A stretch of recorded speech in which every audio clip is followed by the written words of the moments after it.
여러분, 우리가 통일됐다고 상상해 보세요. 여러분들은 어떤 사회에서 살고 싶으십니까? 우리 통일 한반도는 어떤 사회였으면 좋겠어요? 저는 그것이 굉장히 중요하다고 봐요. 통일이 중요한 게 아니에요. 사실은 통일된 사회가 어떤 사회냐는 거죠. 통일된 사회의 사회적 실체가 뭐냐는 거죠.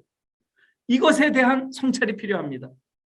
여러분은 어떤 형태의 통일이 됐으면 좋겠습니까? 지금 남한 자본주의가 확장되는 형태의 통일이 되면 좋겠어요? 저는 거기에 반대합니다. 남한 자본주의가 확장되는 그러한 형태의 통일이 된다면 통일 한반도는 끔찍한 형태의 약탈적 자본주의 사회가 될 겁니다. 왜 그렇겠어요?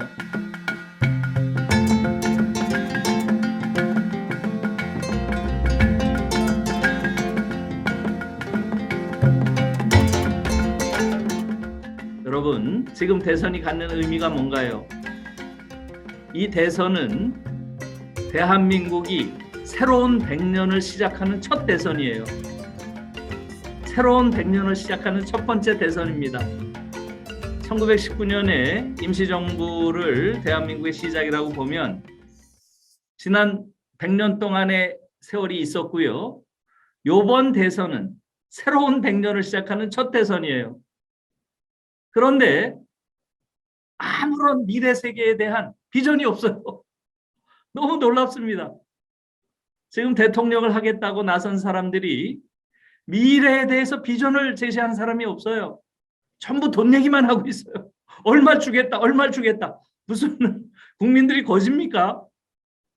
정말로 지금 대선 상황을 보고 있으면 너무 가슴이 아파요.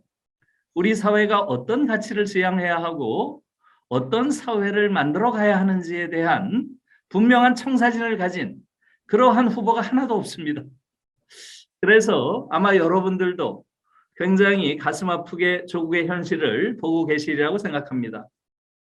또 이번 대선이 갖는 의미는 무엇이겠습니까, 여러분? 얼마 전에 웅크타드라고 아시죠? UN 기관이죠. 여기서 웅크타드 역사상 처음으로 개발도상국 지위에 있는 나라를 선진국으로 새롭게 분류한 첫 번째 케이스가 지금 대한민국이라고 합니다. 작년에 국제적으로 선진국으로 공인된 거죠. 그래서 G7에도 지금 초대를 받고 경제 규모나 또 수출 규모나 이런 것들을 보면 그야말로 명실상부한 선진국이 됐다고 할 수 있죠. 그래서 이번 대선은 사실은 선진국 대한민국이 치르는 첫 대선입니다. 선진국으로 인정받은 대한민국이 치르는 첫 대선이에요. 그런데 이 대통령 선거가 진행되는 양상을 보면 정말로 이게 과연 선진국다운 선거인가 염려가 되지 않을 수 없습니다. 게다가 이번 대선은 여러분들도 겪고 계시지만 포스트 코로나 시대의 첫 번째 대통령 선거예요. 이 포스트 코로나 시대가 의미하는 건 뭡니까? 이제는 문명의 대전환이 필요한 시기입니다. 문명의 대전환. 어찌 보면 물질 문명은 끝났어요. 이제는 생태 문명으로 전환하지 않으면 인류의 생존 자체가 불가능한 완전히 새로운 시대가 열린 겁니다. 그런데 이러한 거대한 전환의 문제에 대해서 고민하는 그러한 후보가 없어요. 그래서 저는 지금 대선을 보면서 굉장히 우려를 많이 하고 있습니다. 그런데 이러한 문제들이 단순히 후보들의 역량 부족에서만 생긴 것은 아니다 하는 게 제 생각입니다. 이것은 지금 우리가 가지고 있는 여러 가지 역사적, 지정학적 상황, 무엇보다도 분단체제, 냉전체제 속에 아직도 우리가 살고 있다는 이러한 사실이 한국인의 여러 측면을 왜곡시켰고요. 그것이 한국 사회를 왜곡시켰고 그것이 지금 대통령 후보로 나오고 있는 이 사람들이 사회를 읽는 인식, 방식을 왜곡시켰다고 저는 생각을 합니다. 그래서 지금 오늘 통일 문제에 대해서 우리가 이야기하는 것은 어찌 보면 지금 현실과 조금 떨어진 이야기를 하는 게 아닙니다. 제가 오늘 이제 집중적으로 그 말씀을 드리겠지만 한국에서 이 통일의 문제는 여러 문제들 중에서 하나의 문제가 아닙니다. 예를 들어서 지금 한국 사회에 너무나 많은 문제가 있죠. 지금 불평등 문제, 경제적인 문제, 또 교육 문제, 복지 문제, 노동 문제, 여러 가지 문제가 있습니다. 그 중에 통일 문제가 있는 게 아니에요. 이걸 분명히 아셔야 됩니다. 통일 문제는 우리가 가진 모든 문제의 근원 문제예요. 근원 문제. 이것이 바닥에 깔려 있습니다. 이 문제가 풀리지 않으면 한국에서 어떤 문제도 풀리지 않습니다. 이 부분에 대한 성찰이 좀 필요하다, 이런 말씀을 오늘 드리고자 합니다. 제가 오늘 말씀드리고자 하는 이 통일 문제를 왜 문학을 하는 자가 통일 문제에 관심을 가졌는가 하는 이야기를 조금 말씀드려야 될 것 같아요. 귄터 그라스라고 하는 독일 소설가지요. 최근에 돌아가셨습니다. 돌아가신 게 한 3, 4년 됐어요. 1999년에 노벨 문학상을 받은, 그러니까 현대 독일 문학의 아주 대표적인 그러한 작가입니다. 그런데 제가 이제 귄터 그라스를 가지고 박사 논문을 썼어요.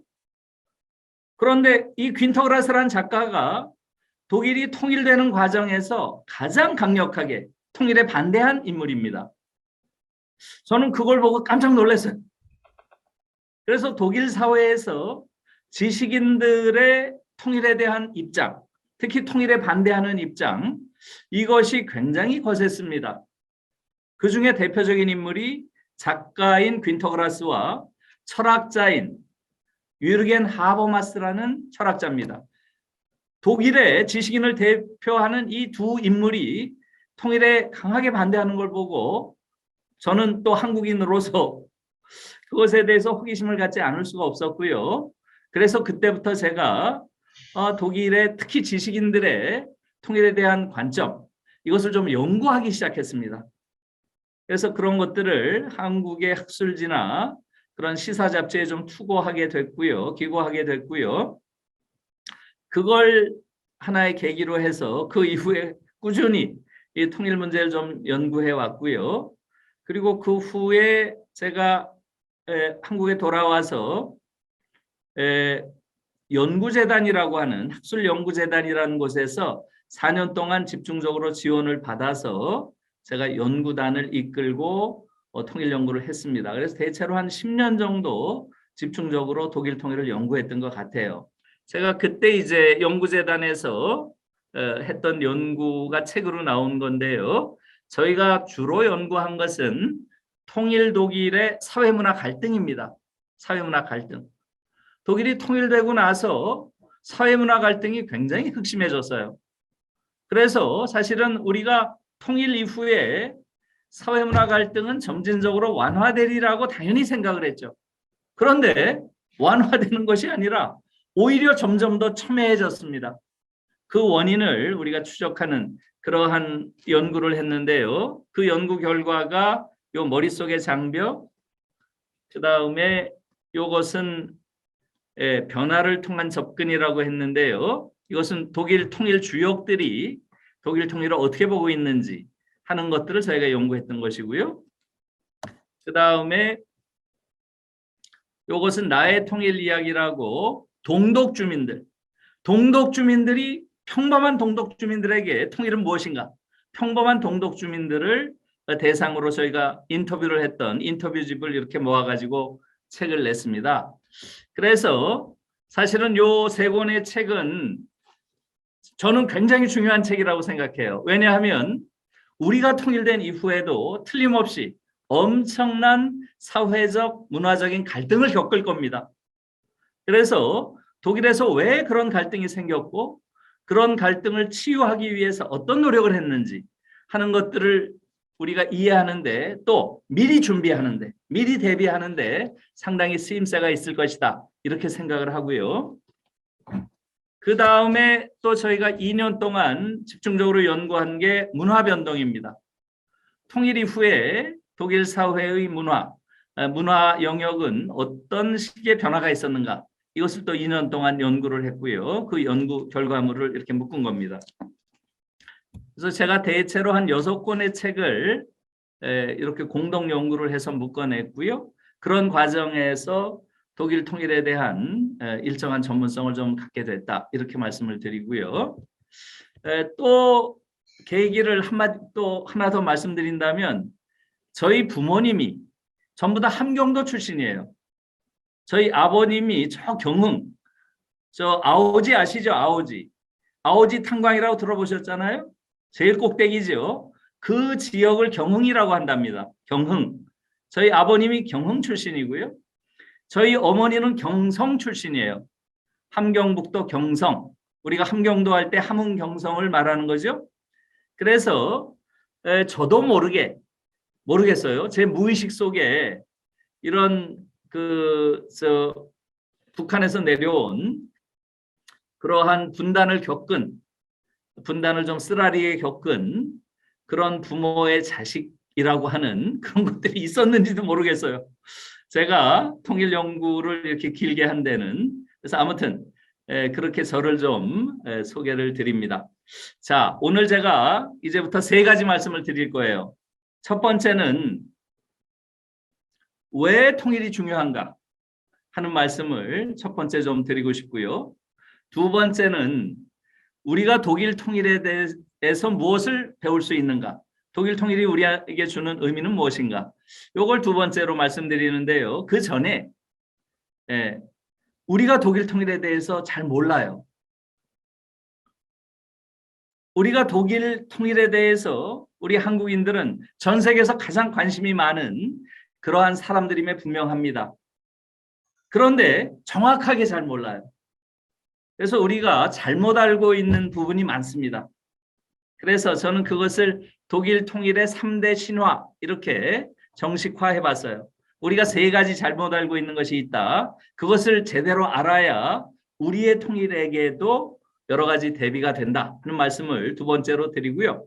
세 번째로는 독일 통일을 통해서 우리가 어떤 한반도의 미래를 열어갈 것인가. 이렇게 3가지 이야기를 드리도록 하겠습니다. 먼저 첫 번째로 왜 통일을 해야 하는가? 왜 통일이 중요한가? 이 말씀을 좀 드리겠습니다. 아마도 지금 이 자리에 계신 분들은 다 연배도 있으시고 많은 경험을 하시고 또 미국에서도 오래 사신 분이라서 왜 통일이 필요한가? 이런 말이 정말로 아무런 의미 없는 그야말로 너무나 당연한 일을 왜 이런 식으로 문제 제기하는가 이렇게도 생각하실 수 있겠어요. 그런데 지금 한국의 현실은 좀 다릅니다. 특히 젊은 세대. 제가 매년 이제 대학의 신입생들이 들어오잖아요. 그들을 대상으로 통일 관련된 수업을 하면 아이들의 70% 80%가 통일에 반대하거나 무관심합니다. 그래서 왜 통일을 해야 하는지에 대한 인식이 저는 굉장히 중요하다고 봅니다. 여전히 중요하고요. 어찌 보면 예전보다 더 중요하다고 생각합니다. 여러분, 왜 통일을 해야 되죠? 우리가 한민족이니까 통일을 해야 되는가요? 사실 그건 아니죠. 한민족이라도 다른 국가로서 살고 있는 나라가 많이 있죠. 우리가 왜 통일을 해야 되는지에 대해서 좀 진지하게 생각할 필요가 있다는 겁니다. 그 이야기를 하기 위해서는 먼저 지금 우리가 처해 있는 현실에 대해서 좀 객관적으로 정확하게 알아야 된다는 거예요. 여러분, 지금 대한민국은 어떤 나라입니까? 우리가 대한민국을 정확히 알고 있나요? 알고 있는 것도 있지만 많은 부분 잘못 알고 있어요. 그래서 객관적으로 지금 대한민국이라는 이 사회의 현실을 보는 것이 굉장히 중요합니다. 자, 지금 대한민국은 어떤 나라인가요? 대한민국은 여러분들이 아마 미국에서 대한민국을 보기 때문에 오히려 대한민국의 위상을 국내에 있는 분들보다 더 객관적으로 잘 알고 계시리라는 생각이 들어요. 여러분, 미국에서 요즘에 대한민국이 어떻습니까? 과거와는 완전히 다르죠? 대한민국에 대한 평가가 다르죠. 여러 면에서 대한민국은 이제 상당히 존경받는 나라로 되고 있습니다. 여러분, 저는 이제 아까 제가 이 독일 유럽 연구센터 소장이라고 소개를 받았는데요. 그 독일 유럽 연구센터라는 곳이 사실은 대단한 곳이에요. 이게 뭐냐 하면 독일 정부가 전 세계에 있는 그런 연구소들 중에서 독일 연구에 아주 그런 권위가 있는 이러한 연구소들을 지정을 해서 지금 지원을 하고 있습니다. 1호가 미국의 그 하버드 대학이 1호였고요. 그 다음에 2호가 위스콘신, 3호가 조지타운이었어요. 그 다음에 이걸 좀 확장해서 그 다음에 캐나다의 토론토, 몬트리올 이런 대학들이 지원을 받았고요. 이게 효과가 있다고 생각을 했는지 이걸 확장을 해서 그 후에 아시아에서는 1호가 동경대였고요. 2호가 베이징 대학이었어요.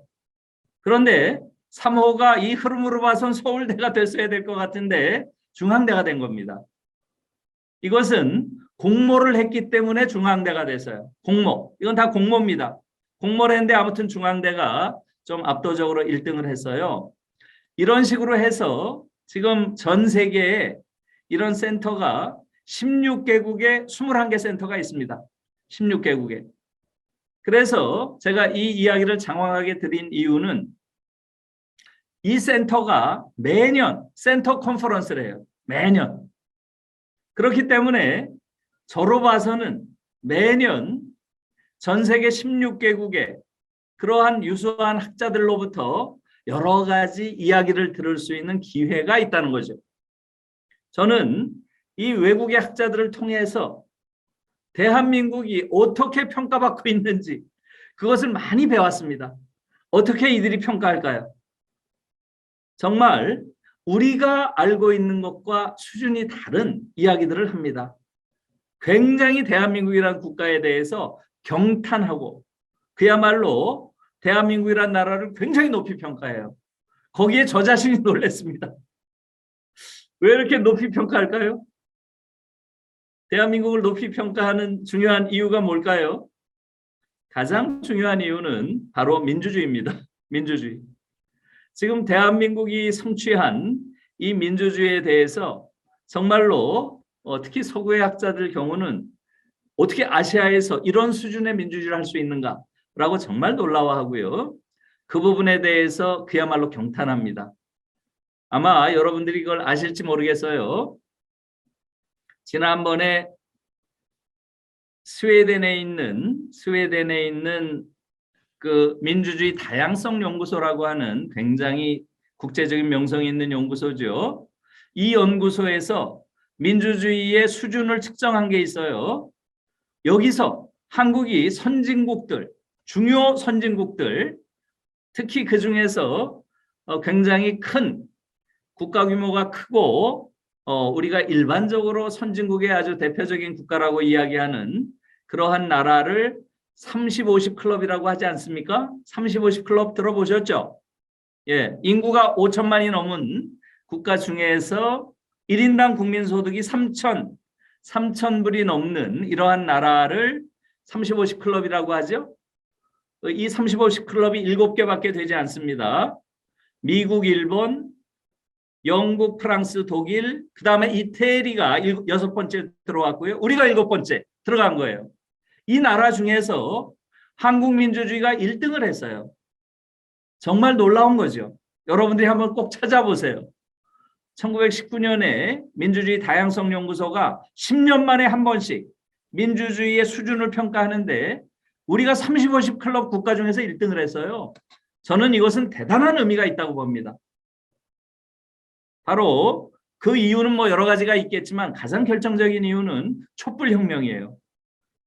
그래서 지금 외국에서 우리나라를 보는 눈은 우리가 안에서 보는 것보다 훨씬 더 대한민국을 훌륭한 나라로 보고 있다는 거예요. 그리고 경제성장, 이것도 뭐 아주 놀라운 경제성장을 지금 한 거 분명하죠. 이게 지금 대한민국입니다. 그래서 우리가 아는 것보다 외국에서 우리를 볼 때 우리가 가지고 있는 그동안의 그러한 성과라는 건 놀랍다. 예, 말하자면 놀라운 민주주의를 이루어냈고요. 아주 경이로운 경제 성장도 이루어냈다는 거죠. 그런데 또 다른 측면이 있는 거죠. 여러분 보세요. 아마 여러분 아실 겁니다. 지금 이 대한민국은 전 세계에서 자살률이 가장 높은 나라입니다. 18년째 1위예요. 18년째. 2017년 한 해만 2등 했습니다. 2017년. 리투아니아라고 하는 인구 100만밖에 안 되는 저 발틱의 조그만 나라, 그 나라가 1등을 했어요. 그 이후에 또 우리가 1등을 다시 되찾았습니다. 작년에 또 1등이에요. 여러분, 이것이 뜻하는 게 뭐겠습니까? 18년째 자살률 1위라고 하는 것은 굉장히 중요한 지표입니다. 거기에 대해서 우리는 지금 너무 익숙해져 가지고 그것이 뜻하는 바가 무엇인지 너무 무뎌졌어요. 여러분,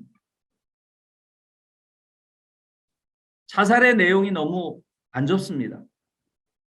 노인 자살률이 너무 높아요. 노인 자살률이 세계 최고 수준인데 안 좋을 때는 국제 평균의 10배까지 나온 적도 있어요. 정말 끔찍한 이야기입니다. 노인들이 이제는 좀 기품 있게 자신의 삶을 정리해야 될 그러한 상황에 계신 분들이 스스로 목숨을 끊습니다. 이런 나라가 어디에 있어요? 왜 노인 자살률이 높은가요? 그 이유도 다 알고 있습니다. 노인 빈곤이에요. 노인 빈곤율이 너무 높아요. 52%에서 48% 사이를 왔다 갔다 합니다. 평균 50%예요. 지금 대체로 유럽의 노인 빈곤율이 몇 프로입니까? 3에서 7% 정도. 5% 내외예요. 우리 10배입니다. 10배. 여러분, 너무너무 끔찍한 상황이에요. 지금. 제가 요즘에 강연을 많이 다니기 때문에 부산이나 광주에 10시 강연을 하려면 KTX를 아주 일찍 일어나서 타야 돼요. 그래서 제가 새벽 6시에 나오는 적이 많습니다. 새벽 6시에 나오면 특히 겨울에는 아주 그냥 칠흑 같은 어둠이에요. 그런데 그 속에서 인기척들이 보여요. 가보면 노인분들이 폐지 줍고 있어요. 여러분, 이렇게 잘 사는 선진국에서 노인들이 폐지 줍는 나라가 어디 있어요? 아마 미국엔 좀 있을지 모르겠어요. 미국, 한국 빼고 어디에 있습니까? 정말 어처구니가 없는 그러한 상황에 있습니다. 젊은이들이 스스로 목숨을 끊어요. 청소년 자살률이 세계 최고 수준입니다. 여러분 다 아실 거예요. 어린아이들이 우울해요. 아동 우울증이 세계 1위입니다. 이것도 계속 1위예요. 아동 우울증이. 그러니까 전 세계에서 가장 우울한 아이들이 사는 나라예요. 어처구니가 없는 겁니다. 여러분, 불평등이 세계에서 가장 심합니다. 미국을 따라 마셨어요. 여러분, 불평등하면 사람들이 어디를 떠올렸나요? 멕시코와 미국을 떠올렸습니다. 지금 대부분의 지표를 보면 미국, 멕시코를 따돌리고 전 세계에서 가장 높은 수준에 있습니다. 가장 최근에 나온 불평등 지표가 뭔가요, 여러분? 예, 지난 연말에 나왔죠? World Inequality Report. World Inequality Report. 그게 나왔죠? 예, 파리에 있는 세계 불평등 연구소, 파리 경제대학에서 만든 거죠. 세계 불평등 연구소에서 발표한 세계 불평등 보고서 2022 가장 최근 거죠. 이걸 한번 들어가서 보세요. 한국은 어떻게 되어 있나요? 지금 불평등을 따질 때 이들이 쓰는 지표는 상위 10%의 평균과 하위 50%의 평균, 이것을 가지고 불평등을 측정합니다. 여러분, 자산 불평등이 한국이 어느 정도 될까요? 상위 10%와 하위 50% 평균의 자산 불평등이 몇 배 정도 되겠습니까? 무려 52배입니다. 52배. 52배. 그래서 이 정도가 지금 너무 심한 거예요. 여러분, 지금 한국의 경우는 하위 50%가 가지고 있는 자산이 이번 보고서에 따르면 5.6%입니다. 5.6%. 한번 상상해 보세요. 인구 절반이 가지고 있는 자산이 5.6%고요. 나머지 상위 50%가 가지고 있는 자산이 94.4%라는 얘기죠. 94.4%. 이런 식으로 완전히 양극화가 지금 나뉘어져 있는 그런 사회가 돼 있습니다. 그래서 이뿐만 아니라 한국 사회의 불평등을 보여주는 지표가 너무 많아요.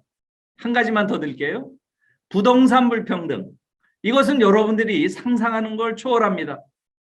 상위 1%가 부동산을 어느 정도 가지고 있을 것 같아요? 상위 1%가 가지고 있는 부동산? 상위 1%가 가지고 있는 부동산이 전체 부동산의 55%입니다. 55%. 상위 10%가 가지고 있는 부동산은 몇 프로겠어요? 상위 10%. 상위 10%가 가지고 있는 부동산이 무려 97.4%입니다. 97.4%. 그 얘기는 뭐예요? 하위 90%가 가지고 있는 부가 3.6%밖에 안 된다는 얘기죠. 도저히 상상할 수 없는 수준의 지금 불평등 상태에 와 있는 것입니다. 이렇게 되니까 여러분, 정태인 씨라고 아세요? 정태인 아세요? 노무현 정부 때 청와대에 가 있던 경제학자죠. 상당히 양심적인 경제학자입니다. 이분은 뭐라 그래요? 지금 한국은 전 세계에서 가장 불평등한 나라 아니다. 대한민국은 자본주의 역사상 이렇게 불평등한 공동체는 없었다. 이렇게까지 얘기를 합니다. 그러면서 불평등 연구의 세계적인 권위자가 누군가요? 토마 피케티죠. 토마 피케티. 토마 피케티의 피케티 베타 지수라는 걸 가지고 측정을 했다고 합니다. 지금 역사상 가장 불평등한 그러한 사회는 레미제라블이라고 아시죠? 빅토르 위고의 소설이죠. 레미제라블의 배경이 됐던 프랑스 혁명 시기입니다. 그 시기의 불평등이 약 7.2라고 합니다. 7.2. 그런데 오늘날 한국 사회의 불평등은 9라고 합니다. 9. 이 지수가 높을수록 불평등의 강도가 심하다는 겁니다. 그 정도까지 이야기가 나올 정도로 한국 사회가 지금 대단히 불평등한 사회가 됐다는 겁니다. 여러분, 제가 한 말씀만 더 드릴게요. 이 불평등 자체도 굉장히 큰 문제지만 더 큰 문제는 뭐겠어요? 한국인들이 이 불평등을 문제 삼지 않는다는 겁니다. 이 불평등에 대해서 무감각해져 있고요. 심지어 한국인들은 이 불평등을 선호한다는 거예요. 이게 놀라운 겁니다. 전 세계에서 가장 불평등한 나라일 뿐만 아니라 한국인들은 전 세계에서 가장 불평등을 선호하는 국민이라는 거예요. 그것도 여러분 찾아보세요.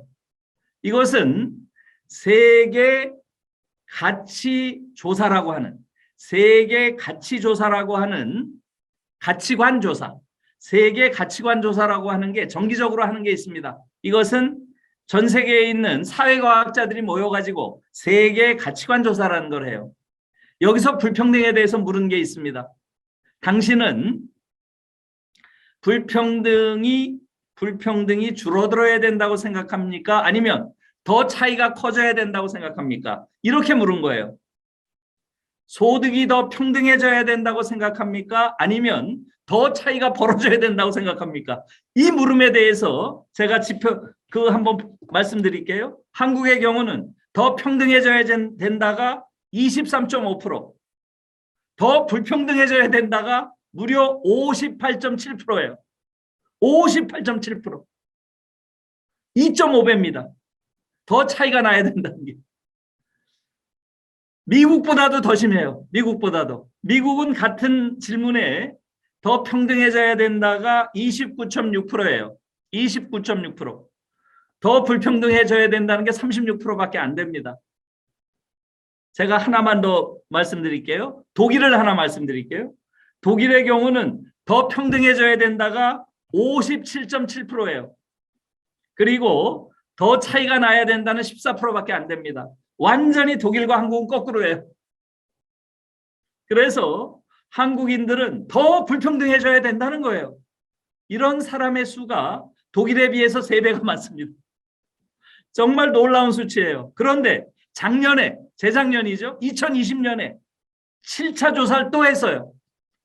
7차 조사를 했더니 이것은 더 놀라운 결과가 나왔어요. 제가 불러드릴게요. 7차 조사를 보면 한국은 더 평등해져야 된다는 숫자가 12.4%밖에 안 나와요. 더 평등해져야 된다. 소득이 12.4%. 더 차이가 나야 된다. 이게 64.8%입니다. 무려 5배가 됐어요. 2014년에는 2.5배였는데 무려 5배 차이가 납니다. 더 차이가 나야 된다는 거죠. 불평등 선호도가 5배가 늘었다는 거예요. 이게 지금 놀라운 현상입니다.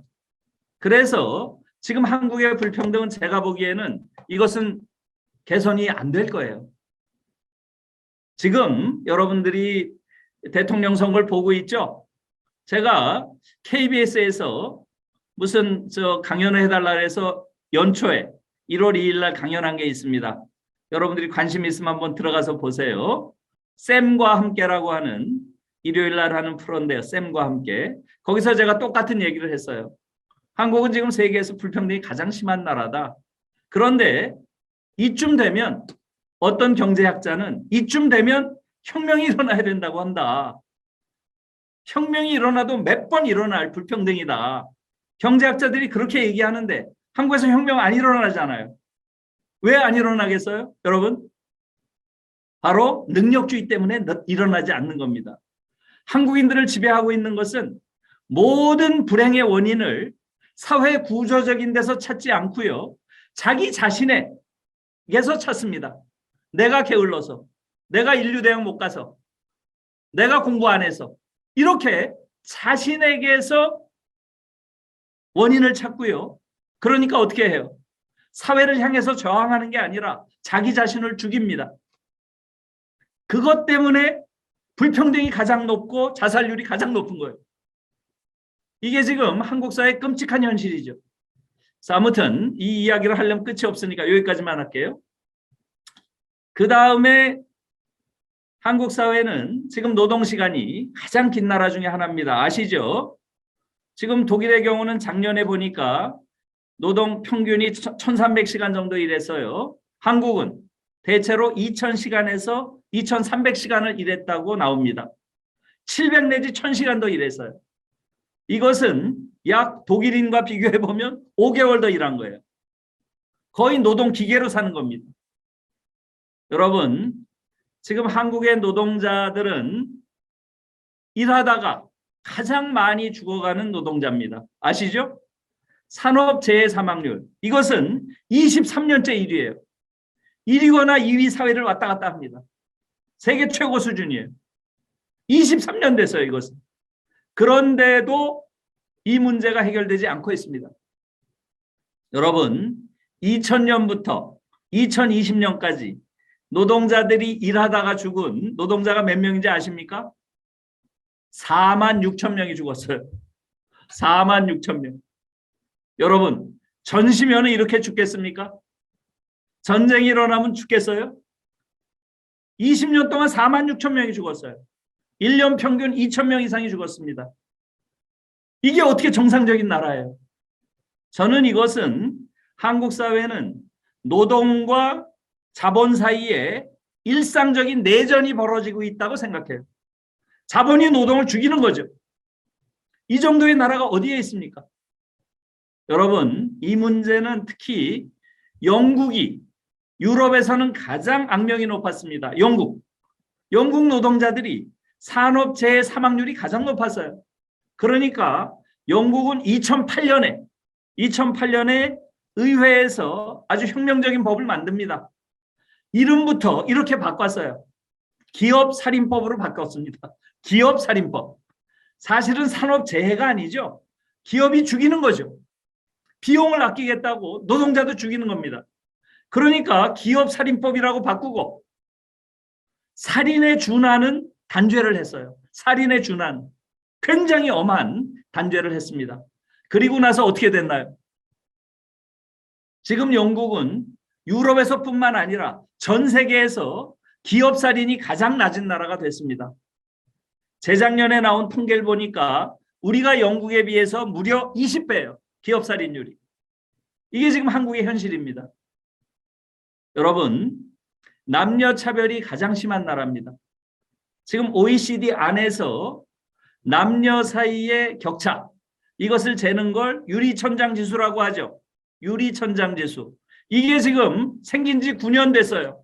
그런데 한국은 이 9년 동안 단 한 번도 1등 자리를 내준 적이 없어요. 계속 1등입니다. 남녀 차별이 가장 심하다는 얘기죠. 최근에 나온 임금 격차를 보니까 약 35%, 여성들이 35% 적게 받습니다. 똑같은 일을 하는데. 이게 지금 한국의 현실이고요. 그러다 보니까 아이를 낳지 않습니다. 아이를 낳지 않아요. 여러분 아시죠? 지금 이 저출산율이라고 하는 것, 출산율은 매년 세계 기록을 경신하고 있습니다. 매년. 지금 전 세계에서 합계 출산율이 1 이하인 유일한 나라고요. 이것이 지금 6년째 1 이하예요. 매년 떨어지고 있습니다. 아이를 낳지 않아요. 아이를 낳지 않는 이유도 우리가 다 알고 있죠. 이 지옥 속에 내 아이를 쳐넣을 자신이 없다는 거예요. 자, 여러분, 제가 지금 너무나 길게 말씀을 드렸는데요. 이게 지금 한국의 현실입니다. 너무나 이상한 현실이죠. 우리가 이렇게 세계가 경탄하는 민주주의를 이루었고 이렇게 놀라운 경제 성장을 했어요. 그런데 우리의 일상은 지옥이라는 거죠. 여러분, 오징어 게임이라고 아시죠? 오징어 게임. 그게 우연히 나온 게 아니에요. 그것은 픽션이 아닙니다. 사실은 한국 사회에 대한 어떤 그 한국 사회를 압축한 우의라고 해요. 우의, 파라벨. 그게 그 드라마입니다. 한국 사회를 압축적으로 상징하고 있는 거죠. 이게 지금 우리의 현실이에요. 여러분, 왜 이렇게 됐을까요? 이게 한국 사회에 대해서 우리가 던져야 될 질문입니다. 왜 한국 사회가 이렇게 됐을까요? 저도 잘 모르겠어요, 사실은. 저는 학교 다닐 때 대학 시절에 박정희, 전두환, 노태우를 계속 만났어요. 제가 입학했을 때 대통령이 박정희였어요. 좀 지나니까 전두환이가 들어왔고요. 대학원 다닐 때 노태우가 대통령이었습니다. 저는 한국 사회의 모든 문제는 바로 군사 독재 때문이라고 생각했어요. 민주화 됐잖아요. 민주화 됐는데 왜 더 지옥이 돼가고 있죠? 이제 이렇게 경제적으로도 풍요로워졌잖아요. 그런데 왜 한국 사회는 이렇게 됐을까요? 분단 체제.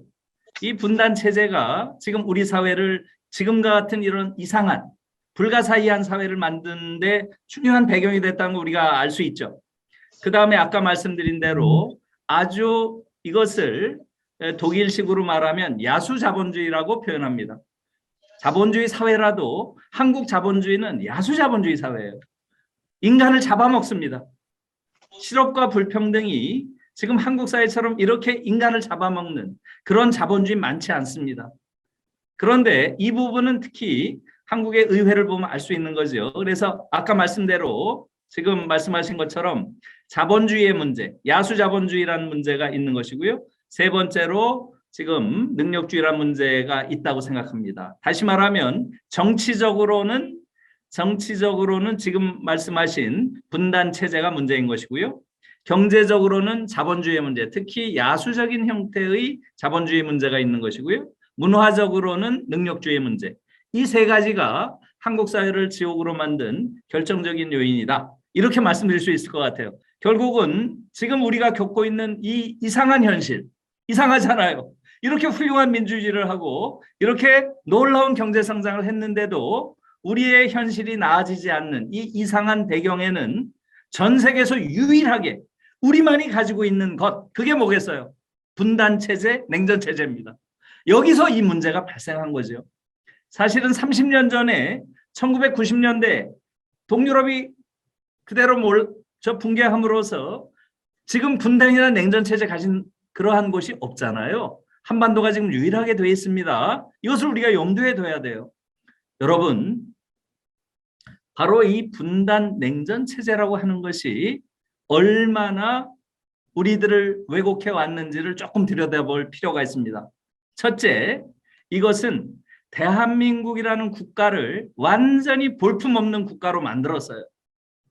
여러분, 아까 말씀하신 것처럼 대한민국은 지금 G7에 초대받은 그러한 나라, 30, 50 클럽에 들어간 일곱 번째 나라예요.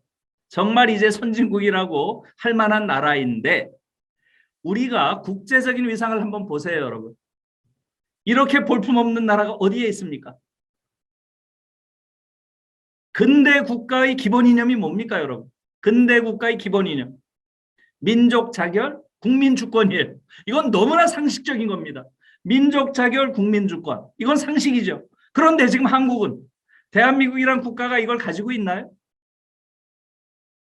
이게 지금 우리의 현실이에요. 아직도 미국의 종속국으로 스스로 인식을 하고 있어요. 군사작전권도 없고요. 국민 주권도 훼손되고 있어요. 사드를 국내에 받아들이는 과정을 한번 보세요. 거기 국민 주권이 어디 있어요? 정말로 부끄러운 겁니다. 이제는 과거의 대한민국이 아니에요. 우리가 해방된 지 벌써 70년 이상이 지난 이런 나라에서 아직도 미국의 종속국 행세를 한다는 것은 정말 부끄러운 일이에요. 정치 지도자들이 여기에 대한 인식이 없습니다. 여러분, 제가 독일의 경우로 한마디만 말씀드릴게요. 1969년에 빌리 브란트가 독일에서 총리가 됩니다. 그가 첫 번째로 한 말이 뭔지 아세요? 이렇게 딱 얘기를 했습니다. 나는 더 이상 패전국 독일의 총리가 아니다. 이게 제 일성이에요. 나는 더 이상 패전국 독일의 총리가 아니다. 나는 해방된 독일의 첫 총리다. 딱 이렇게 써놓은 해방된 독일의 첫 총리다. 그러면서 동방정책을 펼칩니다. 말하자면 자주적인 평화 통일 정책을 펼친 거죠. 그걸 가지고 당시의 미국의 닉슨과 또 프랑스의 뽕피두를 설득합니다.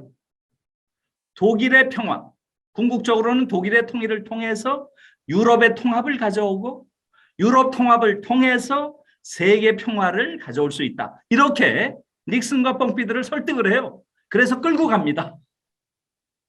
그것과 비교해 보면 지금 한국 정치인들 한번 보세요. 그런 정치인들이 있나요? 정말 어처구니가 없는 게 지금 우리의 상황입니다. 그래서 첫 번째, 분단 체제라고 하는 것은 대한민국이라는 국가를 보잘것없는 국가로 지금 만들고 있다는 거예요. 두 번째, 이 분단 체제는 대한민국 사회, 우리가 살고 있는 이 사회를 망가뜨리고 있습니다. 완전히 망가뜨려 놨어요. 왜 그렇겠어요? 아까 말씀드린 그대로입니다. 지금 우리나라는 전 세계에서 가장 정치가 작동하지 않는 나라입니다. 최근에 미국보다 더합니다. 지금 대한민국. 지금 우리가 대한민국의 정치를 잘못 알고 있어요. 지금 국민의 뭐라고 하는 정당, 그것을 보수정당이라고 부르고요. 그 다음에 지금 문재인 정부의 이 민주당을 진보정당이라고 부르는데 이것은 정말로 소가 웃을 일이죠. 여러분, 지금 우리나라가, 이 나라가 보수와 진보가 경쟁하는 나라입니까? 아니에요. 지금 이 나라의 정치 구도는 지금 국민의 뭐라고 하는 이 정치 집단은 사실상 보수라고 부르기가 어렵습니다. 우리가 쓰는 언어 자체가 지금 잘못되어 있어요.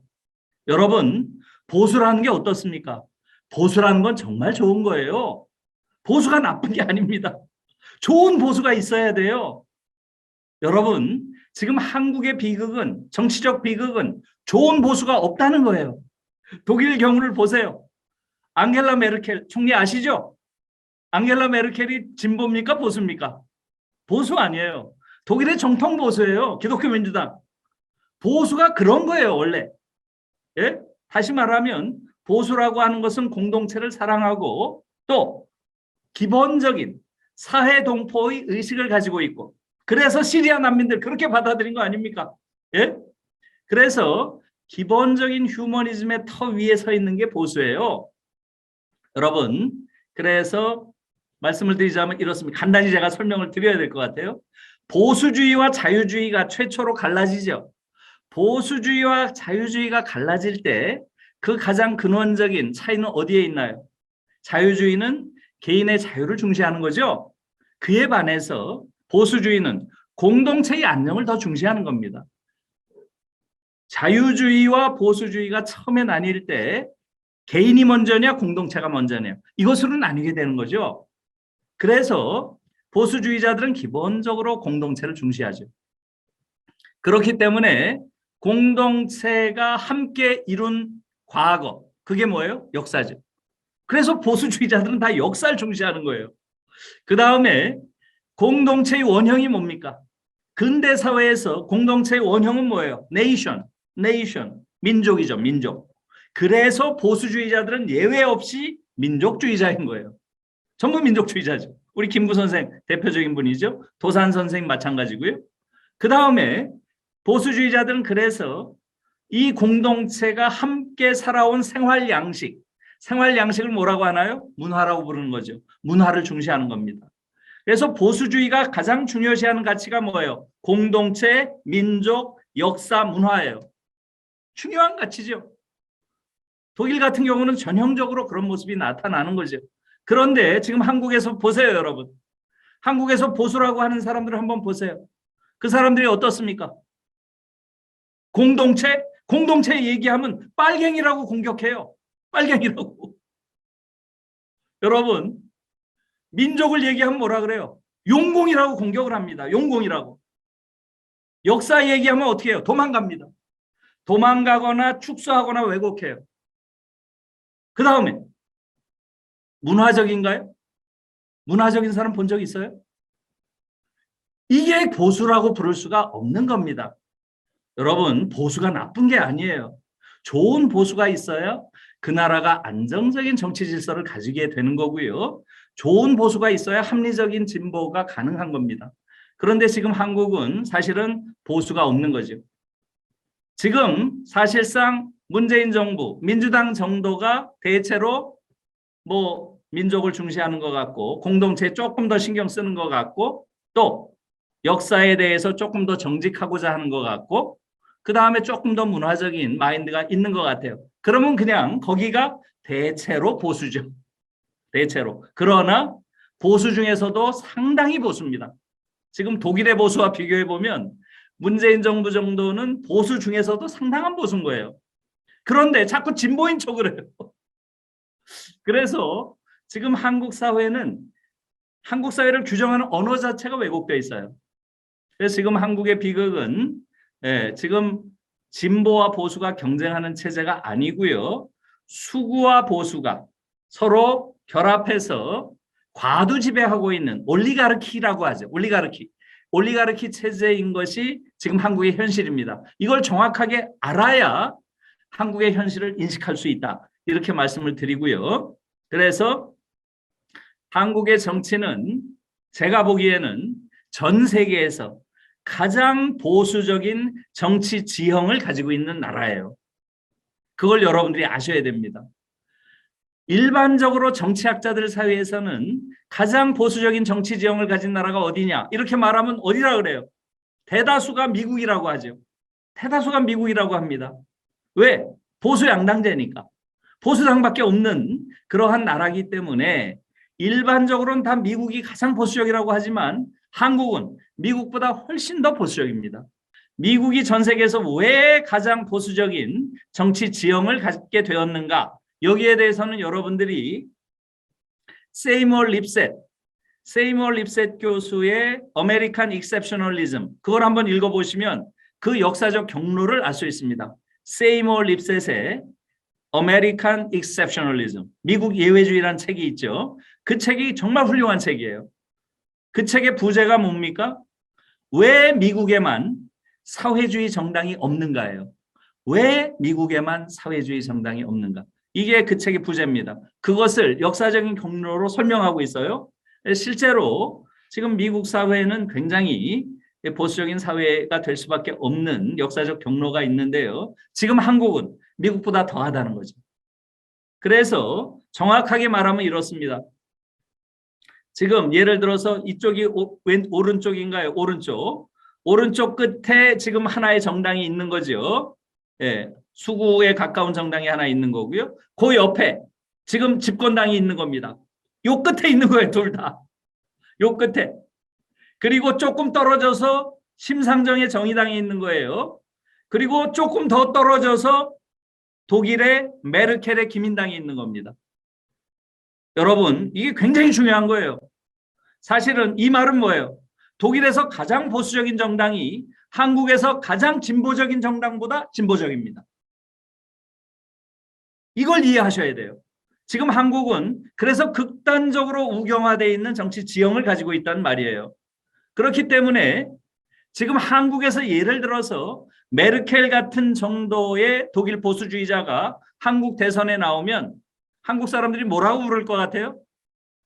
극좌파라고 부를 겁니다. 극좌파. 무슨 얘기인지 아시겠죠? 독일에서 가장 보수적인 그러한 정당이 한국에 오면 극좌파가 돼요. 그 정도로 한국의 지금 정치 지형은 너무나 오른쪽, 우편향되어 있다는 거죠. 이것이 한국 사회의 사회적 비극의 원인입니다. 바로 그런 사회이기 때문에 지금 한국 사회는 가장 불평등한 사회가 될 수밖에 없고요. 노동자를 보호하는 정치적 세력이 없습니다. 그러니까 노동자들이 죽어나갈 수밖에 없죠. 여기에 대한 분명한 성찰이 필요한 겁니다. 그래서 이것 또한 분단이 만들어 놓은 상처죠. 한국의 분단 상태라고 하는 것이 한국의 정치 지형을 전 세계에서 가장 보수적인 정치 지형을 만들었고 그 과정에서 사회적 약자와 노동 세력을 대변할 정치적 세력이 부재하다는 거죠. 이것이 지금 한국의 두 번째 분단의 두 번째 문제고요. 세 번째 문제, 어찌 보면 이게 더 중요해요. 뭐겠어요? 이 분단 체제라고 하는 것은 한국인들을 완전히 망가뜨려 놨어요. 나를 망가뜨렸어요. 나를. 이 분단 체제가 한국인들을 준 파시스트로 만들어 놨습니다. 한국인들 대다수가 권위주의적 성격을 가지고 있어요. 저도 마찬가지예요. 그리고 이 성격 구조 자체를 왜곡시켜 놨습니다. 여러분, 분단은 저 도라산역에 있는 게 아니에요. 저 38선에 있는 게 아닙니다. 분단은 여기 있습니다. 여기. 내 안에. 분단은 내 안에서 나를 매일매일 통제하고 규제하고 있습니다. 여러분, 제가 지금 여러분들한테 강연을 하고 있죠? 저는 입으로는 강연을 하지만 제 뒤통수는 굉장히 바빠요. 끊임없이 자기 검열을 하고 있습니다. 제가 지금 말하는 단어 하나하나를 자동적으로 검열하고 있어요. 말 하나 때문에 감옥에 가는 나라입니다. 그래요, 안 그래요? 그래서 우리는 모든 한국인들은 다 자기 검열이 자동화되어 있는 인간들이에요. 이것은 분단이 한국인의 인성을 어떤 방식으로 왜곡시키는지를 보여주는 가장 커다란 사례입니다. 그래서 한국인들은 자기도 모르게 분단이 만들어 놓은 권위주의적 성격을 내면화하고 있습니다. 이 권위주의적 성격의 특징이 뭐예요? 경쟁주의, 우열의식, 강자동일시, 약자 혐오, 동조습성, 그리고 흑백 논리예요. 흑백 논리, 폭력성, 공격성, 이런 것들이 다 분단이 우리에게 새겨놓은 우리 성격의 결함들입니다. 이것을 우리가 인식할 필요가 있어요. 그래서 지금 세 가지 말씀드렸어요. 이 분단 체제라고 하는 것은 대한민국이라는 국가를 아주 볼품없는 국가로 만들었고요. 두 번째, 대한민국 사회를 이렇게 불평등한, 전 세계에서 가장 불평등한 국가로 만들었고요. 세 번째, 한국인의 인성 구조를 왜곡시켜서 한국인들 자체가 권위주의적 성격을 가진 민주적인 성격을 결여한 이러한 국민들로 만들었다는 거예요.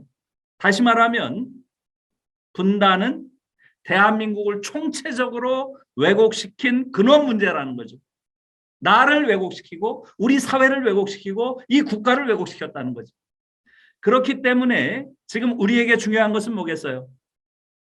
우리에게 중요한 것은 통일이 아닙니다. 통일이 아니에요. 지금 우리에게 시급하게 중요한 것은 바로 분단체제 극복입니다. 평화요, 평화. 빨리 이 분단체제를 넘어서 평화체제로 가야 됩니다. 그렇지 않으면 한국 사회 미래가 없어요. 정말로. 그리고 이건 너무나 시급한 문제예요. 왜? 우리의 인성구조가 끊임없이 왜곡되고 우리의 사회 구조가 왜곡되고 국가의 품위가 왜곡되기 때문에 그래요. 그래서 지금 우리에게 정말로 절실하게 필요한 것은 통일이 아니라 분단체제 극복, 즉 평화체제를 빨리 세우는 거예요. 그래서 저는 이것을 이렇게 얘기합니다. 평화는 신속하게, 통일은 신중하게 이렇게 가야 된다 하는 게 제가 주장을 하는 그런 핵심입니다. 그래서 이 통일의 문제를 이제는 정말로 새로운 관점에서 봐야 돼요. 우리가 분단체제를 극복해야만 비로소 온전한 인격과 성품을 가진 인성을 가진 인간으로 우리 자식들이 자랄 수 있고요. 우리가 분단체제를 극복해야만 우리의 정치 구도도 진정한 의미에서 보수와 진보가 서로 경쟁하는 정상적인 정치 구도가 될 수 있고요. 우리가 분단체제를 극복해야 대한민국이라는 나라가 국가 주권을 확실하게 가지고 민족 자결의 권리를 누리는 정상국가가 될 수 있는 거예요. 그것이 되지 않기 때문에 지금 한국 사회가 이렇게 이상한 나라가 됐다 하는 말씀을 드립니다.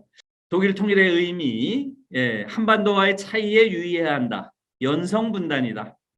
민족주의 함의. 여러분, 우리가 독일 통일과 이제 한반도를 많이 비교하죠. 비교할 때 조금 차이도 우선 조금 유의하셔야 됩니다. 가장 큰 차이는 뭐겠어요? 우리는 아주 하드한 분단이고요. 독일은 소프트한 분단이죠. 얘들은 소프트한 분단이고요. 연성 분단. 우리는 강성 아주 강한 분단이죠. 그래서 그러한 부분들을 좀 생각하셔야 되고요. 제가 한 번은 한독 수교 100주년 기념으로 독일에 가서 무슨 강연을 한 적이 있어요. 그때 제가 이렇게 얘기했어요.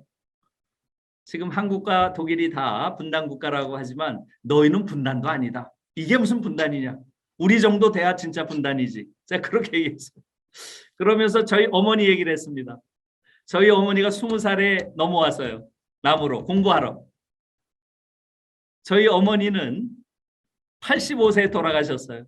65년 동안 단 한 명의 피부치도 만나본 적이 없어요. 저는 이런 비극적인 사례는 못 봤어요. 주위에서. 저희 어머니처럼. 저희 어머니는 사돈의 8천도 한 명도 만나보지 못하고 돌아가셨어요. 돌아가실 때 마지막 말이 엄마 그러시더라고요. 엄마. 그래서 제가 그 얘기를 했어요. 65년 동안 단 한 명의 친인척도 만나보지 못하는 그러한 분단을 상상할 수 있냐? 너희들이. 한국의 분단과 비교하지 마라. 우리는 이렇게 비극적이다. 그래서 이러한 분단의 양상이 우리와 너무 다르고요. 독일은. 두 번째는 네이션. 민족의 개념이 우리랑 다릅니다. 그래서 한민족이니까 통일해야 한다. 이런 말은 독일에는 맞지 않고요. 독일은 네이션이란 말이 대단히 부정적으로 쓰입니다. 우리는 민족이 그렇게 부정적이지 않죠. 그런 부분을 좀 봐야 된다는 것이고요. 그 다음에 두 번째 중요한 게 통일 한반도의 사회적 실체입니다. 통일 한반도의 사회적 실체. 이건 무슨 얘기겠어요? 여러분 생각해 보세요. 자, 이게 가장 중요한 문제인데 지금 한국에서는 거의 논의되지 않고 있습니다. 여러분, 우리가 통일됐다고 상상해 보세요. 여러분들은 어떤 사회에서 살고 싶으십니까? 우리 통일 한반도는 어떤 사회였으면 좋겠어요? 저는 그것이 굉장히 중요하다고 봐요. 통일이 중요한 게 아니에요. 사실은 통일된 사회가 어떤 사회냐는 거죠. 통일된 사회의 사회적 실체가 뭐냐는 거죠. 이것에 대한 성찰이 필요합니다. 여러분은 어떤 형태의 통일이 됐으면 좋겠습니까? 지금 남한 자본주의가 확장되는 형태의 통일이 되면 좋겠어요? 저는 거기에 반대합니다. 남한 자본주의가 확장되는 그러한 형태의 통일이 된다면 통일 한반도는 끔찍한 형태의 약탈적 자본주의 사회가 될 겁니다. 왜 그렇겠어요? 지금 남한 자본주의가 가지고 있는 약탈성이 더 강화됩니다. 왜? 남한 자본주의가 역사의 승자, 역사의 승리자 행세를 할 겁니다. 그렇게 되면 1차적인 피해자는 남한의 사회적 약자들이에요. 약탈성이 더 강화될 가능성이 많습니다. 두 번째로 당연히 북한 주민들도 고통을 받겠죠. 그래서 통일이라고 하는 것을 생각할 때는 항상 통일의 사회적 내용에 대한 성찰을 같이 해야 됩니다. 자, 여러분 생각해 보세요. 지금 통일의 사회적 내용이 무엇인가를 잠깐 생각해 보겠습니다. 자, 지난 한 세기 내내 소위 사회주의와 자본주의가 계속 경쟁을 했습니다. 그런데 중요한 문제는 사회주의라고 하거나 자본주의라고 할 때 구체적인 나라에 있어서는 그것이 대단히 다양한 양식으로 구현됐다는 겁니다. 차이가 크다는 거예요. 그 다양성을 같이 봐야 된다는 겁니다. 자, 사회주의 한번 보세요. 사회주의도 레닌 사회주의 있었고요. 스탈린 사회주의가 있었죠. 그리고 고르바초프 사회주의도 있었어요. 개혁사회주의. 소련이란 한 나라에서도 굉장히 다른 유형의 사회주의들이 있었습니다. 그렇죠? 그 다음에 또 다른 사회주의를 보세요. 예, 티토가 하는 유고의 소위 자주관리 사회주의도 있었어요. 티토가 말한 자주관리 사회주의. 이것은 상당히 또 나름의 진보성을 가지고 있는 사회주의죠. 그리고 여러분들이 프라하의 봄 아시죠? 프라하의 봄, 누부체크가 꿈꾼 사회주의도 있었어요. 누부체크 사회주의. 이것은 일반적으로 인간의 얼굴을 한 사회주의. 이런 표현 보셨죠? 인간의 얼굴을 한 사회주의. 그야말로 서유럽의 사회주의자들도 가장 이상적인 형태라고 동경했던 그런 사회주의가 누부체크 사회주의예요. 그런 사회주의도 있었습니다. 그리고 아시아에서는 어떤가요? 아시아에는 대개 제3세계 사회주의죠. 민족해방과 사회주의가 결합되어 있죠. 호지밍 사회주의, 마오쩌둥 사회주의, 거기에 김일성 사회주의도 있는 겁니다. 그렇죠? 이렇게 다양한 거예요. 그런데 김일성 사회주의는 독특하죠. 사회주의 역사상 가장 독특한 사회주의입니다. 김일성 사회주의가. 어떤 사회주의인가요? 예, 봉건 사회주의입니다. 말하자면 3대에 걸쳐서 세습을 한 유일한 국가가 북한이에요. 사회주의 국가 안에서는 세습 사회주의는 없습니다. 모택동이 세습했나요? 사회주의 국가 안에서 세습이라고 하는 봉건적 이런 승계 방식은 그야말로 비판을 받아야 할 유산이죠. 그런데 북한에서 3대에 걸쳐서 세습을 한 봉건 사회주의 사회인 겁니다. 이런 사회주의는 없다는 거죠. 여러분, 남한 자본주의는 어떻습니까? 마찬가지죠. 자본주의도 다 같질 않아요. 지금 남한 자본주의는 굉장히 약탈적인 야수 자본주의의 아주 전형입니다. 지금 전 세계 자본주의 중에서 지금 남한 자본주의처럼 이렇게 약탈적인 자본주의는 사례가 없습니다. 일본 자본주의 보세요. 일본 자본주의는 뭐라고 해도 일본 자민당이 장기 집권할 수 있었던 것은 일본의 지배계급이 온정적 자본주의를 갖춘 거예요. 사회적 약자들에 대해서는 최소한 온정적으로 보호했습니다. 가부장적 보호를 한 거예요. 자본주의 사회지만. 그래서 자민당이 장기 집권할 수 있었던 거죠. 온정적 자본주의입니다. 그 다음에 유럽의 자본주의 말할 것도 없죠. 스칸디나비아 자본주의. 이것은 사실은 한국인들이 보면 완전 사회주의죠. 저게 무슨 자본주의야? 사회주의지. 스칸디나비아 자본주의라는 건 사실상 거의 사회주의에 가깝죠. 그 다음에 독일과 프랑스의 중유럽. 이건 중수준 복지국가죠. 예, 이런 복지국가들. 이건 상당히 자본주의와 사회주의가 서로 결합되어 있는 이런 혼합형 자본주의라고 할 수 있죠. 이렇게 자본주의 국가들도 굉장히 다양한 다양성을 가지고 있는 거죠. 여러분 보세요. 그러면 남북한이 통일이 된다 하는 것의 사회적 내용은 뭡니까? 20세기에 체제 경쟁이 남겨놓은 어찌 보면 최악의 두 모델이 하나가 되는 거예요. 사회주의 모델 중에서 가장 권위주의적이고 봉건적인 유형의 사회주의 국가와 자본주의 모델 중에서 가장 약탈적이고 야수적인 형식의 자본주의 국가가 하나가 되는 겁니다. 그게 하나가 되면 문제가 풀리나요? 이 부분에 대한 성찰이 필요한 겁니다. 사실은 20세기 체제 경쟁이 남겨놓은 두 개의 거대한 병자가 만나는 겁니다. 사실은 이 병은 결혼한다고 병이 낫습니까? 병에 걸렸으면 병원에 가야죠. 결혼식장에 갈 일이 아니라. 이것을 치유하는 게 통일운동의 시작입니다. 그래서 저는 지금 우리가 통일을 한다고 하면 통일의 내용은 뭐예요? 북한의 권위주의적 사회주의를 민주화하는 것. 동시에 남한의 이런 약탈적 자본주의를 인간화하는 겁니다. 저는 이것을 휴머나이즈라는 표현을 써요. 휴머나이즈. 나는 자본주의 좋다 이거예요. 나만 자본주의 하자 이거예요. 그러나 휴머나이즈. 인간을 못 잡아먹게. 이 야수를 인간화해야 된다는 거죠. 인간적인 방식으로 길들여야 된다는 거죠. 길들여야 된다. 예? 그걸 저는 휴머나이즈라고 이야기합니다. 그래서 통일의 사회적 실체는 북의 권위주의적 사회주의를 민주화하는 것, 동시에 남의 약탈적 자본주의를 인간화하는 것. 이것이 통일의 사회적 내용이 돼야 된다. 그것을 성찰하는 게 굉장히 중요하다. 저는 그렇게 주장을 하고 있는 겁니다. 4번이 중요합니다. 통일 한반도의 정치적 미래는 북한이 결정한다. 이것을 여러분들이 조금 생각하실 필요가 있습니다. 이건 우리에게는 굉장히 중요한 문제예요. 통일 한반도의 정치적 미래는 북한이 결정한다. 이건 무슨 얘기겠어요? 여러분, 독일을 한번 보세요. 독일에서 앙겔라 메르켈이 16년 동안 통일 독일의 총리가 됐죠? 앙겔라 메르켈이 어디 출신인 거 혹시 아세요? 앙겔라 메르켈 맞습니다. 동독의 목사의 딸이죠. 목사의 딸입니다. 예, 동독의 개신교 목사의 딸이죠.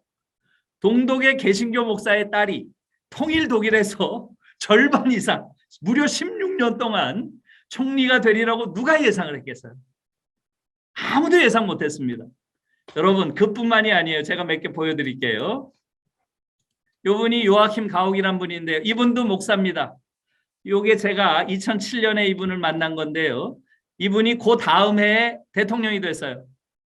대통령이 돼서 8년 동안 지금 대통령 전까지 대통령을 했습니다. 이분도 동독의 목사 출신이에요. 볼프강 티어제 이분도 동독 출신의 학자입니다. 이분이 통일된 독일에서 최장수 국회의장을 했어요. 국회의장은 독일에서 넘버 2라는 거 아시죠? 통일된 독일에서 동독 출신 정치인들이 굉장한 활약을 한 거예요. 왜 그렇겠어요, 여러분? 예, 여러분 통일된 독일에서 통일 독일의 정치적 미래를 결정한 것은 누구겠어요? 동독인들입니다. 서독인이 아니에요. 이걸 아셔야 돼요. 왜 그렇겠어요? 동독과 서독은 어때요? 서독은 이미 통일되기 전에 좌파와 우파가 50대 50으로 딱 나눠져 있습니다. 정확히 50대 50이에요. 서독은 거의. 그래서 진보 보수가 서로 보수에 승리할 때는 51대 49예요. 차이가 거의 안 납니다. 거의 반반이에요. 자, 독일이 통일됐어요.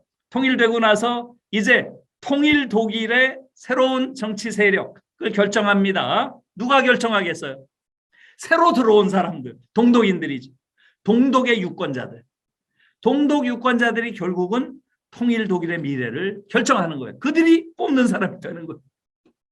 여러분, 우리도 똑같습니다. 지금 남한은 어때요? 이른바 소위 보수와 진보가 50대 50이죠?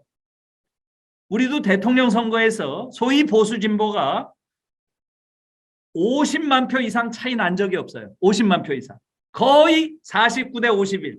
2% 3% 차이밖에 안 나죠? 이게 지금 남한입니다. 남한 사회 또한 50대 50이에요. 보수 진보가. 통일이 됐어요. 자, 누가 결정을 합니까? 정치적 미래를. 3,500만의 북한 주민이 들어오죠. 통일 한반도에. 자, 그중에 유권자가 한 3천만 될 거예요. 그러면 누가 결정해요? 너무나 간단한 산수죠. 이걸 생각을 못했어요. 통일되기 전에. 이 간단한 산수를 생각을 못한 거예요. 그래서 우리도 통일이 되면 통일 한반도의 미래는 우리가 결정하는 게 아니에요. 북한 주민들이 결정한 사람이 한반도를 지배하는 겁니다. 이걸 분명히 아셔야 돼요. 그래서 그러면 우리가 어떻게 해야 되겠어요? 저는 그래서 지금 북한 주민들 우리가 급속히 통일이 될 경우에 한반도는 어마어마한 혼란에 빠질 수밖에 없어요. 북한 주민들이 과연 성숙한 민주주의자의 의식을 가지고 있을까? 여러분 어떻게 생각해요?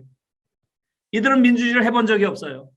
그러니까 빠른 통일이라고 하는 것은 한반도 민주주의의 가장 위험한 요소입니다. 그렇기 때문에 굉장히 신중해야 돼요. 그래서 독일의 경우는 통일 전부터 연방정치교육원이라는 걸 운영을 했죠. 이걸 통해서 민주시민교육을 굉장히 아주 체계적으로 장기간 동안 해왔어요. 이것은 통일 독일을 예비한 일이기도 했습니다. 통일이 되니까 이러한 연방정치교육원을 동독지역에 쫙 체계적으로 그러한 만들어내서 이걸 기반으로 동독 사람들을 굉장히 빠른 시간 내에 민주적인 그러한 사회에 적응할 수 있는 사람들로 만든 거죠. 우리도 이게 필요한 겁니다.